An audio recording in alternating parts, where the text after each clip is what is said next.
Climinha de Hawkins. Oi! Quanto tempo faz que a gente não se vê por aqui? Principalmente nesse cenário, porque faz muito tempo que eu não faço um vídeo aqui só falando. Se tem uma coisa que tem hoje, é pauta, tá? E como vocês já viram no título, hoje a gente vai falar sobre Stranger Things. Eu tô vendo Stranger Things, ó, anos. O primeiro episódio foi o que eu mais vi, porque eu lembro que eu tive que ver o primeiro episódio umas 5 vezes até eu conseguir terminar. Eu tive um processo ali pra começar em Stranger Things.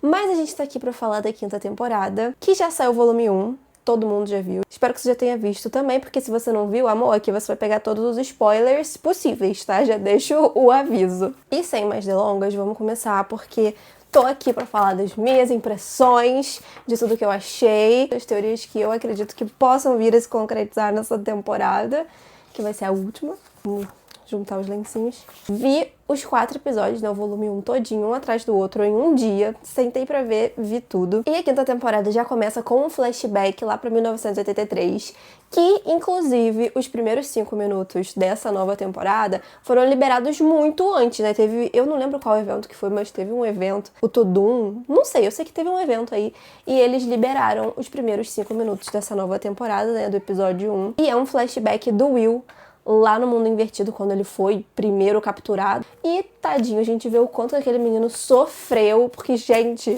aquele moleque passou horrores lá. E o que é muito interessante é que ali, esses primeiros 5 minutos confirmam, né, tipo, canonicamente, uma coisa que os fãs de Stranger Things já tinham especulado há muito tempo, de que desde o início quem levou o Will pro mundo invertido foi o Vecna mesmo, né? Tipo, era ele que tava por trás. Eu lembro que nessa época que foi liberado esse trechinho, as pessoas comentaram muito o quanto esse trecho parece muito fazer uma alusão ao abuso infantil. É uma cena realmente muito desconfortável, e a gente sabe que Stranger Things é uma série leve, uma série divertida, uma série de fantasia, e que traz também muitos assuntos importantes, então eu não rejeito, eu não descarto a possibilidade de que os Duffer Brothers tenham realmente colocado isso como uma alusão mesmo, como uma crítica ali por baixo. Gente, a tecnologia, né? Quando se tem dinheiro pra fazer alguma coisa no audiovisual, as coisas ficam boas. Porque, assim, essa cena toda do flashback foi tudo CGI. Eles não tem como botar o Noah Schnapp dentro de uma cápsula do tempo pra ele voltar a ser criança.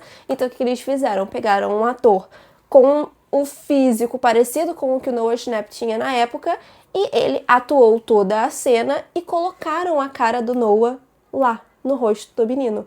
Fizeram todo um trabalho de rejuvenescer ele, encaixar o rostinho dele e, tipo, não vou dizer que ficou perfeito. Se você olha com muito detalhe, você ainda tem aquela sensação de Uncanny Valley que dá às vezes dessas coisas de CGI. Mas é muito bem feito. Depois disso, a gente já volta pra a timeline normal deles, né? Que eles estão em 1987, né? Já passaram-se bastante anos. E tá todo mundo morando junto na casa dos Wheeler, virou um albergue, virou um hotel. A Joyce, o Will, o Jonathan, todo mundo morando na casa do Mike. A gente vê ali, né, os primeiros efeitos disso. O Ted, coitado, que realmente só reclama, só sabe reclamar, não faz nada. Tava cumprindo o papel dele. Eu amo também, já que a gente já entra nos maiores inimigos do desemprego, a Robin e o Steve, que agora estão trabalhando numa rádio. E assim, ai gente, eles são uma dupla que eu gosto muito, a dinâmica deles é muito legal, e eles são hilários, eles são incríveis, I love. E aí, dentro dessa primeira transmissão deles ali no programa de rádio, a gente descobre que Hawkins está em quarentena, depois daquele caos toda a 4ª temporada, do Vecna ter destruído, tá aberto o portal, e nananana, tá todo mundo preso lá dentro, ninguém entra, ninguém sai. E tá lotada de militar. Virou uma base militar ali. É claro que a gente descobre que o Murray não faz parte dessa gente, porque ele entra e sai, ele leva os contrabandos lá pro pessoal, ele é o cara que faz o transporte das coisas que eles precisam. Que também, assim, o Murray é um divo, né? Não tenho muito o que falar dele, ele é um divo. E assim, o nosso elenco principal, as crianças, que agora não são mais crianças, é interessante ver a mudança deles no tempo, né? Tipo, o Dustin, que dessa temporada ele voltou totalmente transtornado por causa da morte do Ed, né? Então, assim, a gente vê a resposta do trauma dele com esse fato. A gente, inclusive, vê o Lucas e os meninos ali num dos primeiros momentos defendendo ele, porque ele tá sofrendo bullying ali por causa do Ed mesmo e por causa do Hellfire Club. A gente vê a Eleven, que tá lá treinando num ferro velho. Quando eu vi ela, eu juro pra vocês, tocou na minha cabeça. The Boy, The Back, sabe, de High School Musical. Ela treinando lá no meio do mato, porque claramente os militares estão atrás dela. E nesse primeiro momento a gente não sabe ainda por quê. No final também a gente não sabe por quê, porque... Não vou me adiantar, mas assim... Não era pra eles estarem atrás da Eleven, não, pra prender ela, não. Era pra eles estarem querendo que ela ajudasse eles, né? Mas depois a gente entende que esses militares estão ali porque o portal tava aberto mesmo. E aí agora eles estão fazendo umas explorações dentro do mundo invertido. Aí não dá pra entender muito bem pra quê, mas eles estão tentando entender o que tá acontecendo lá. Enfim, a coisa vai desenrolando, eles vão vivendo a vidinha deles lá. E aí tem a cena que eu achei uma das cenas mais engraçadas desse primeiro episódio, porque assim, eles estão lá no hospital e aí o Will vê a Robin beijando a namorada dela. Invejoso! Invejoso! Porque ele queria estar assim. A gente sabe. E o Dustin, todo surrado, ele não conseguiu aparecer no plano deles lá e ele estragou tudo. Quer dizer, ele não estragou tudo, né? Mas sim, a presença dele era muito necessária pro plano dar certo. E aí ele chega lá todo surrado. Eu fiquei com uma super pena dele. E eu fiquei muito chateada dessa dinâmica de briga que tá entre ele e o Steve. Mas de qualquer maneira eles dão um jeito, né? O Dustin ter faltado na missão não impede eles de concluírem a missão, porque o Hopper vai lá, o Hopper entra junto lá das cargas, né? E a gente finalmente descobre uma teoria que muito se fala há muito tempo do que o Will tem essa conexão ainda com o mundo invertido, e de fato a gente descobre que ele consegue enxergar o que os Demogorgons enxergam. Porque ele ainda está conectado à mente colmeia, lá daquela parte do Devorador de Mentes e tal. Inclusive, eu ainda tô um pouco encucada com qual é a conexão da Holly com isso, sabe? A gente sabe que tem algo muito especial ali com os Wheeler. Uma das teorias mais faladas por aí é de que a Karen Wheeler, que é a mãe da Nancy e do Mike, é a irmã do Vecna antes de virar o Vecna, do Henry Creel, a Alice Creel, que ela teria sobrevivido, né, lá, aquela noite lá que ele matou os pais sem querer. Só que assim, não sei, vamos ver. Aqui a gente vai pro episódio 2, que já é muito focado na Holly. Hilário, porque na cena que o Demogorgon vai lá catar a Holly pra levar pro mundo invertido, a Holly, tadinha, lutando pela vida dela, e a Karen tomando seus bons drinks, ouvindo sua musiquinha, muito tranquila. E o Ted emprestava, como sempre, jogando golfe. Os Wheeler têm que se criar sozinhos mesmo. Mas coitada da Karen, não vamos jogar ela embaixo do caminhão, porque ela foi lá, ela defendeu a filha, icônica, bateu de frente com o Demogorgon só com uma garrafa e um sonho. E coitada, nossa, fiquei com muita pena dela. E da Holly, que teve que ver aquela cena toda. Eles vão ficar bem. O Ted é imortal.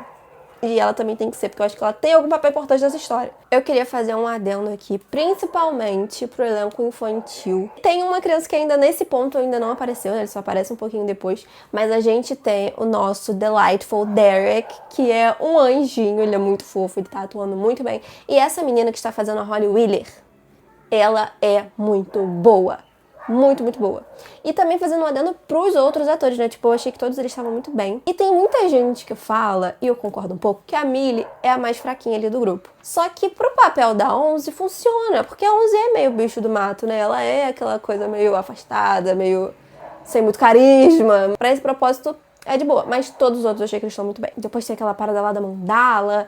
Eu fiquei, isso vai ter algum sentido depois, mas eles também nunca mais tocaram nesse assunto. Aí eu fiquei me perguntando, mas eu também é uma coisa que eu quero que eles tragam no volume 2, porque tem muita coisa que precisa amarrar ainda. Aí aparece no final o Vecna com a Holly na skin Henry Creel / Senhor Fulano. E aí o episódio acaba. Entramos no episódio 3, The Turnbull Trap, que é o episódio que a gente conhece o nosso reizinho, Derek Turnbull. Eu preciso de um momento. Que criança fofa. E vocês já foram ver alguma coisa dele da vida real, do ator?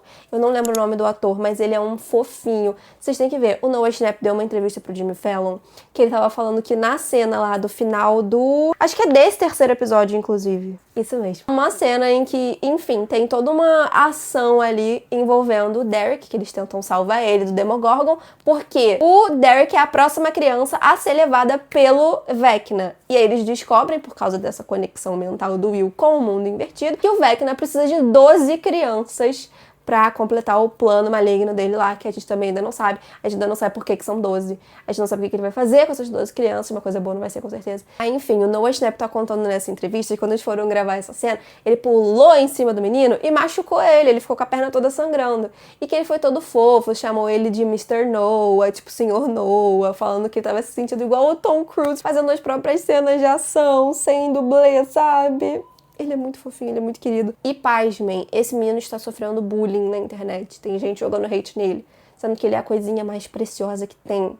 Eu fico inconformadíssima com esse tipo de coisa. Esse menino merece muito carinho. Vão no Instagram dele, vou comentar alguma coisa boa. Mas vamos voltar pro episódio. Começa com a Elle e o Hopper tentando passar lá pela parede de Vecna e não conseguindo, porque, novamente, não dá pra passar naquela merda. Eu tinha até pensado, será que é ali, porque a gente descobre depois também que é um círculo fechado, né? Fiquei pensando se ali dentro não é onde fica a casa Creel do mundo invertido, né?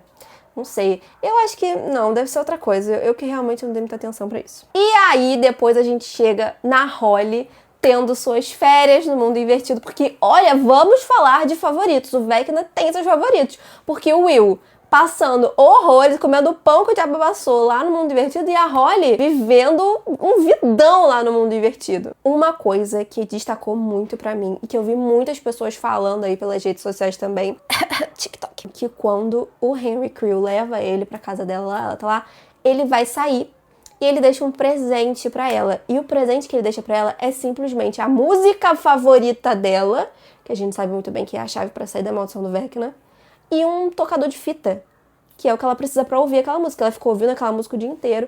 Sendo que, assim, ele é o Vecna. Por que o Vecna daria pra ela a chave de como sair da maldição do Vecna? Fiquei pensando muito sobre isso. Todo mundo tá pensando muito sobre isso. Não sei. Mentira, tem uma teoria sim, mas a gente vai falar de teorias só no final. Ainda nessa parte aí da Holly no mundo invertido, eu vi muita gente fazendo esse paralelo entre Alice no País das Maravilhas e essa estadia dela ali, porque realmente muitos símbolos ali. E se você parar pra pensar que o nome da irmã mais nova do Vecna, do Henry Creel, né, é Alice, faz muito sentido, porque lá ela tá no quarto da Alice. Será que é alguma referência de que a mãe dela, a Karen Wheeler, é a irmã que sobreviveu? Claramente, o Henry Creel gosta da Holly de alguma maneira, tem algum carinho por ela. E eu quero entender por quê. Porque o Will basicamente ele odiava, né? E o bendito do professor aparece mais uma vez, com mais uma teoria científica que a gente já dá pra saber, né, que vai acontecer. Eles vão usar buraco de minhoca pra fazer alguma coisa. E vamos falar sobre aquele anel que o Murray trouxe e deu pro Jonathan. Eu pedi ela em casamento? Não tem timing pior. Sinceramente, não tem timing pior. E eu queria deixar aqui minha clara preferência pelo Steve, tá? Eu prefiro muito mais a Nancy com o Steve. Acho que eles combinam muito mais. Mas assim, o Jonathan é da raça coitadinho da Silva, então eu entendo como que isso faria um apelo pra Nancy ainda. Eu vi algumas teorias também que talvez esse anel não fosse do Jonathan pra Nancy, e sim do Hopper pra Joyce, que talvez o Jonathan estivesse ajudando o Hopper ali, né, a pegar o anel com o Murray, porque ele tava escondido, né, ele e a 11 estavam lá no meio do mato, não podia aparecer porque os militares queriam pegar ela, então talvez o Jonathan estivesse pegando o anel justamente pra dar pra ele pedir a Joyce em casamento. Eu acho que é mais plausível. Não sei, não vejo o Jonathan pedindo a Nancy. Na verdade, eu não quero que seja ele pedindo a Nancy em casamento. Então, vamos acreditar que o anel é do Hopper pra Joyce mesmo. Nós temos também a primeira aparição da nossa diva Erika, a maior. Ela é simplesmente iconic. Ela só entra em cena pra lacrar. Ela pagando a família do Derek com a torta e a chata da Tina não querendo colaborar com o plano. Ai, essa cena foi muito boa. Mas antes da Erika poder fazer a torta com os sedativos, eles tiveram que conseguir os sedativos. E assim, o Will e a Robin sendo a dupla da temporada, pelo menos dessa primeira parte, eu amei eles juntos. Aquelas coisas que a Robin falou pra ele, aquele discurso dela lá, eles conversando. Gente, vamos deixar os gays serem felizes um pouquinho, né? Ai, deixa eles. Viva as gays! E aí, a gente tem a Holly saindo pra procurar o senhor fulano, que até então ela não sabia que era o Henry Creel, e pá! Ela encontra a Max. Eu tinha certeza que quando ela recebeu aquela carta era da Max. Eu tinha certeza absoluta. Daí a gente entra no quarto e último episódio. E eu, lendo aqui nas minhas anotações, reparei que a cena do Demogorgon perseguindo o Derek, do Will pulando em cima dele, tentando salvar ele, de toda essa confusão, foi no quarto episódio, não no terceiro, gente. Eu tava aqui, ó, minha mente confusa. E aí a gente vê todo esse trabalho deles pra salvar o Derek, pra não deixar o Demogorgon levar ele pro mundo invertido, e também o trabalho deles de tentar colocar um rastreador no Demogorgon, né, pra eles irem seguindo ele. Inclusive, uma coisa que muito está se falando nessa temporada é que o mundo invertido virou passeio, né? Vai todo mundo pra lá, volta todo mundo de lá, o mundo invertido tá domado, né? Ninguém tem mais medo de ir pra lá. E a gente vê o Will meio que controlando o Demogorgon. Ele tem ali algum poder sobre o Demogorgon.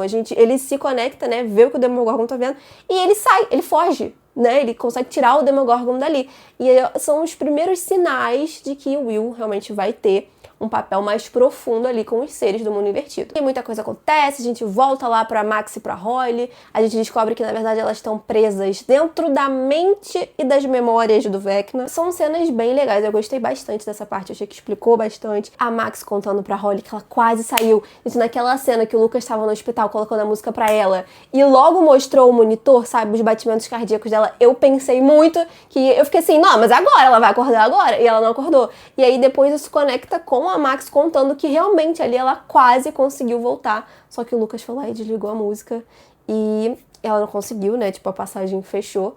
Mas a gente já conseguiu entender que isso vai acontecer, então é assim que a Max vai voltar. Estão dizendo que agora, essa temporada de Netflix, sei lá, essa temporada de Stranger Things, a Netflix fez de uma maneira muito expositiva, no sentido de, tipo assim, parece que a Netflix não acha que as pessoas têm capacidade de entender o que está acontecendo ali, de pegar as subjetividades, então tem que deixar muito mais mastigado para a pessoa. E eu achei muito engraçado, porque na cena que eu mais reparei isso, foi justamente quando o Mike vira pro Will e fala, né, que ele é o Sorcerer, eu não lembro como eles traduziram isso também. Ai, gente, acabei de voltar do intercâmbio. Ele fala lá, é porque você tem os poderes inatos e não sei o que, não sei o que, não sei o que. Literalmente contando o desfecho do quarto episódio, né? Então, assim, eu falei, entendi. Tá. Então, tá. E enquanto eles estão tendo essa conversa, a Robin olhando pelos dois assim,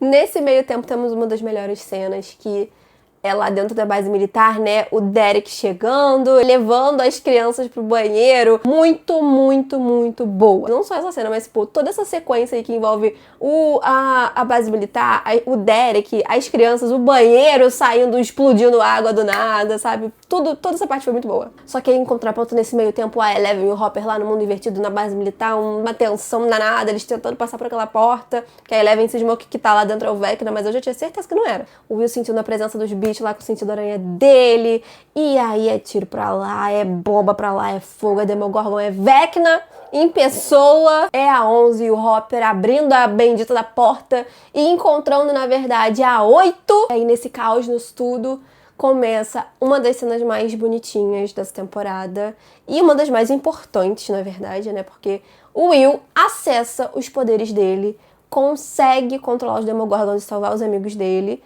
só que ele faz isso como? Lembrando daquela conversa que ele teve com a Robin, falando que as respostas já estavam dentro dele. E é uma coisa muito fofa, né? Porque a gente sabe que claramente a Robin tava falando dele se aceitar, né? Esse momento é meio que, tipo, ele tomando o controle da vida dele, ele se aceitando por quem ele é. Essa última sequência ali da luta, a ação lá, as coisas, os efeitos, tudo acontecendo. Foi muito boa. Muito boa, não tem o que falar. E foi assim, brabão ver o Will destruindo os Demogorgons igualzinho a maldição do Vecna. Porque vocês lembram, né? Tipo, quando o Vecna pegava as pessoas, ele quebrava elas todinhas. E foi exatamente o que o Will fez com os Demogorgons. A gente tem essa cena, nananã, tudo acontece e fim desse primeiro volume da 5ª temporada. Agora vamos falar sobre teorias e coisas que eu quero que sejam respondidas / pontas sejam conectadas nesse segundo volume da 5ª temporada. Vocês lembram que na 4ª temporada teve aquela partida de D&D, né? Que a Erika foi no lugar do Lucas, se eu não me engano. Eu sei que a Erika tava lá. Aí acontece que o Dustin joga o dado e ele tira um 11. e o 11 dele não é suficiente pra vencer o Vecna. Ou seja, a Eleven sozinha não vai fazer nem cosquinha. E aí vai a Erika e joga o dado e sai um 20. E aí com esse 20, eles sim conseguem derrotar o Vecna. Temos a 11 e agora temos a 8, que voltou. Então 11 mais 8, 19. Para completar 20, a gente precisa de 1. Eu vi um lado das pessoas acreditando que esse 1 que faltava para ajudar a derrotar o Vecna é o Will, que agora tem poderes. Mas eu vi uma outra vertente falando que esse 1 que falta é o próprio Vecna, o Henry Creel, que era o 1. Eu acho que os dois fazem muito sentido, principalmente se você for pensar na próxima teoria, que quando a Holly chega lá, né, na casa dos Creel, o Henry Creel dá pra ela aquele tocador de fita com a música favorita dela. E uma teoria que tá realmente muito grande na internet, que na verdade o Henry Creel também está preso dentro das memórias do Vecna. Então, o Henry Creel ainda existe dentro da mente dele, essa pessoa antes de ser corrompida pelo Devorador de Mentes, ele ainda existe lá em algum lugar que ele tá tentando sair. Porque realmente não faria nenhum sentido o Vecna ir lá capturar a Holly e dar pra ela a chave pra ela poder sair de lá. Eu acho muito mais interessante, eu acho que o desfecho seria bem mais legal se fosse o próprio Henry Creel. Por que a primeira criança que ele escolheu pra levar foi o Will? Tipo, o que tinha de especial nele? A gente já sabe, né, de acordo com a peça The First Shadow, que é uma peça canônica, né, tipo, os fatos que acontecem nessa peça de teatro são fatos realmente na série de Stranger Things. A gente sabe que o Henry Creel, que é o Vecna, conhecia a Joyce, a mãe do Will. Então, há uma conexão ali. Ele sabia que o Will era filho da Joyce, mas por que ele quis levar justamente o Will? Eu quero que isso seja muito bem explicado. Quero que eles expliquem também com mais clareza de onde vem o mundo invertido, porque a gente sabe, nessa peça também da First Shadow tem uma explicação, mas eu quero isso assim, foi assim, exatamente, porque dos desfechos da peça, a gente tem teorias, mas eu quero saber quando e como exatamente foi criado, tipo, de onde surgiu o mundo invertido, porque ainda é um pouco confuso. Ou eu que me perdi em algum lugar dessas temporadas aí que demoram todo tempo pra ser que a gente não lembra mais. Outra, eu quero saber exatamente o que aconteceu dentro daquela caverna. Porque a gente viu que o Vecna não vai dentro daquela caverna. A Max tá morando lá dentro, inclusive, porque ele não vai lá. Ali aconteceu algo muito importante. A gente sabe que foi exatamente ali dentro daquela caverna que o Henry Creel se transformou em Vecna, porque alguma coisa rolou ali, mas eu quero saber o quê? Não sei, a minha cabeça já tá explodindo. Cada dia aparece uma teoria nova. Quero que eles coloquem todos os pingos nos is, pra gente ter essa história fechadinha, sabe? Eu quero muito que seja um final explicado. Não quero final aberto, não quero deixar aberto pra interpretação. Quero respostas. Essas foram as minhas impressões sobre esse primeiro volume da 5ª temporada. Eu acho que esse vídeo vai ficar um pouquinho mais longo do que o normal, mas enfim, eu queria muito falar. Quero saber as opiniões de vocês, o que vocês acharam assistindo a série, as teorias que vocês têm. Se vocês acreditam nas mesmas teorias que eu, ou se vocês têm teorias diferentes, me contem aí nos comentários. Tô muito animada, não vejo a hora deles liberarem essa segunda parte. E não esquece de curtir esse vídeo, de se inscrever no canal, porque quando sair a segunda parte eu com certeza vou fazer um outro vídeo desse falando sobre tudo. E também outros, né? Se inscreve aí pra não perder nada. Beijo!